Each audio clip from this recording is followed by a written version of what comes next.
प्रश्न है, अंग्रेजी संसद में भारत सरकार अधिनियम कब पारित हुआ? ए ऑप्शन 1852 ईस्वी में, बी ऑप्शन 1856 ईस्वी में, सी ऑप्शन 1858 ईस्वी में और डी ऑप्शन 1860 ईस्वी में। तो इस प्रश्न का आंसर होगा 1858 ईस्वी में। आंसर होगा सी नंबर 1858 ईस्वी में। अगला प्रश्न है, भारतीय राष्ट्रीय कांग्रेस का 1896 का अधिवेशन निम्नलिखित में से किसके लिए विख्यात है? ए ऑप्शन पहली बार राष्ट्रगान गाया गया, बी ऑप्शन पहली बार राष्ट्रीय गीत गाया गया, सी ऑप्शन में दिया है पहली बार तिरंगा लहराया गया और डी ऑप्शन दिया इनमें से कोई नहीं। तो इस प्रश्न का आंसर होगा बी नंबर आंसर होगा पहली बार राष्ट्रीय गीत गाया गया। आंसर होगा इसका बी नंबर, पहली बार राष्ट्रीय गीत गाया गया। अगला प्रश्न है,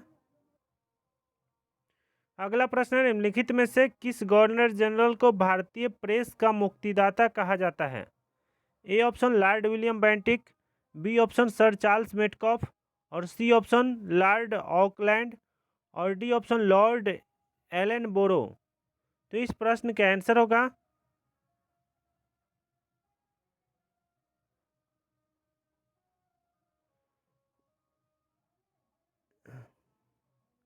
सर चार्ल्स मेटकॉफ 20 मार्च 1835 से 4 मार्च 1936 के बीच भारत के गवर्नर जनरल थे।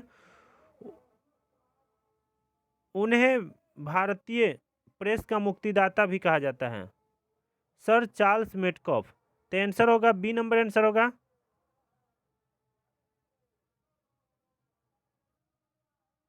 इस प्रश्न का आंसर होगा B number, sir Charles Metcalfe.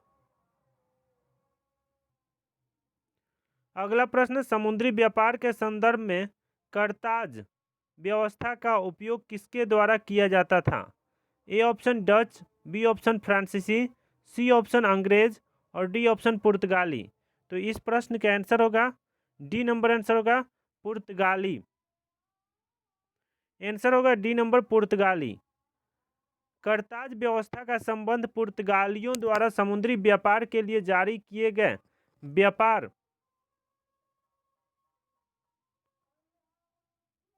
Licence से है। 20वीं शताब्दी में अंग्रेजों ने भी नेविसर्ट नामक व्यवस्था शुरू की थी।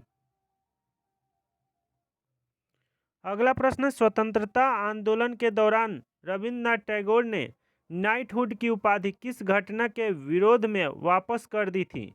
ए ऑप्शन बंगाल विभाजन, बी ऑप्शन जालियांवाला बाग हत्याकांड, सी ऑप्शन भगत सिंह, राजगुरु और सुखदेव को मृत्युदंड और डी ऑप्शन उपरोक्त में से कोई नहीं।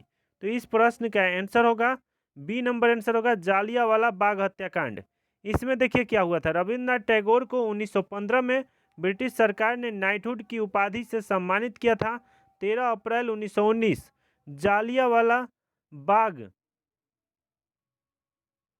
हत्याकांड से आहत होकर उन्होंने नाइटहुड की उपाधि वापस कर दी। इस संदर्भ में उन्होंने लॉर्ड चेम्सफोर्ड को पत्र लिखा था। अगला प्रश्न है, मुस्लिमों के लिए अलग मतदाता दल के लिए किस कांग्रेस अधिवेशन को जाना जाता है? ए ऑप्शन कराची अधिवेशन 1913, बी ऑप्शन बॉम्बे अधिवेशन 1915, सी ऑप्शन लखनऊ अधिवेशन 1916 और डी ऑप्शन कलकत्ता अधिवेशन 1917। तो इस प्रश्न का आंसर होगा सी नंबर, आंसर होगा लखनऊ अधिवेशन 1916। देखिए 1916 के लखनऊ अधिवेशन में मुस्लिमों के लिए अलग मतदाता दल की व्यवस्था की गई थी। इस अधिवेशन में कांग्रेस के दो धड़ों, गर्म दल और नर्म दल को वार्ता के लिए एक मंच पर लाया गया था। अंबिका प्रसाद मजूमदार इस अधिवेशन में कांग्रेस के अध्यक्ष थे।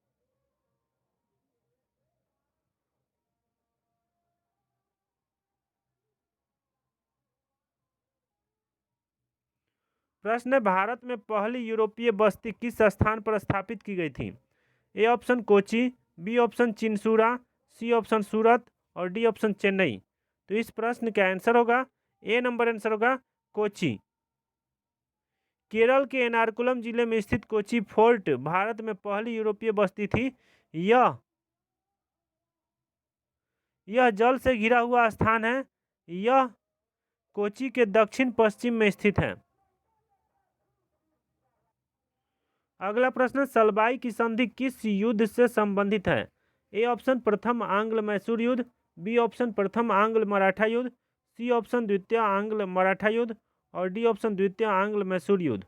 तो इस प्रश्न का आंसर होगा बी नंबर आंसर होगा प्रथम आंग्ल मराठा युद्ध। प्रथम आंग्ल मराठा युद्ध के बाद 17 मई 1782 को सलबाई की संधि पर हस्ताक्षर किए गए थे। इस संधि पर मराठा साम्राज्य के प्रतिनिधियों और ब्रिटिश ईस्ट इंडिया कंपनी के प्रतिनिधियों द्वारा हस्ताक्षर किए गए थे। इस संधि के द्वारा अंग्रेजों ने सलसेत और ब्रोच पर अपना नियंत्रण कायम रखा।